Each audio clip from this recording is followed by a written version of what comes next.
Propos polémiques de Guillaume Meurice. Charline Vanhoenacker sort du silence et vole à son secours. Alors que Guillaume Meurice a fait un bad buzz après son sketch satirique sur le Grand Dimanche soir, Charline Vanhoenacker a volé à son secours sur Twitter ce mercredi 1er novembre 2023, pour chercher l'apaisement. Le 29 octobre, Guillaume Meurice, connu pour ses chroniques sur France Inter, a suscité une controverse suite à un sketch. Dans celui-ci, il a établi un parallèle impertinent entre Benjamin Netanyahou, le premier ministre israélien, et une figure nazie. Une sorte de nazi sans prépuce, a-t-il lâché. Une satire politique qui a provoqué des rires dans le studio, mais aussi une vive réaction en ligne.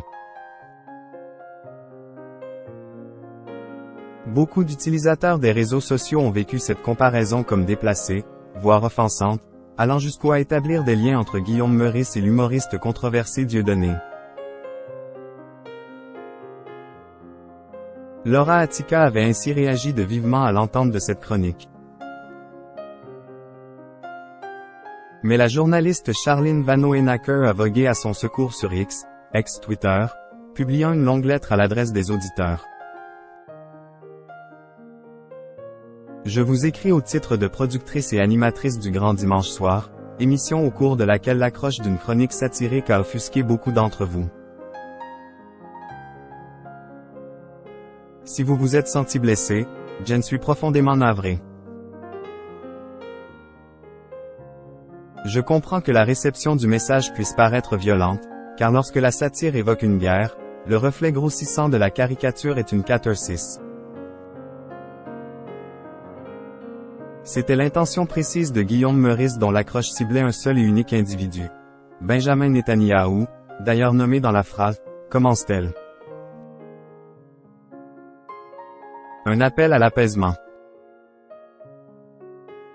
Ainsi, elle précise que le but de cette satire n'était surtout pas de faire une généralité.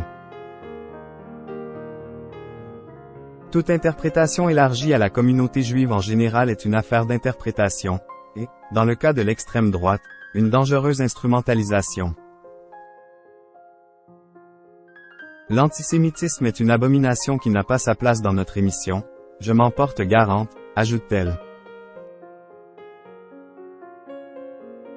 La satire politique, joyeux fleuron de la liberté d'expression, est souvent une prise de risque, parfois un raté aux yeux du public, admet-elle, ajoutant qu'elle estime, à titre personnel, que la tension a été mal jaugée. La journaliste ajoute que tout cela ne mérite pas toutes les menaces dont Guillaume fait l'objet. Un appel à l'apaisement qui, on l'espère, aura été entendu.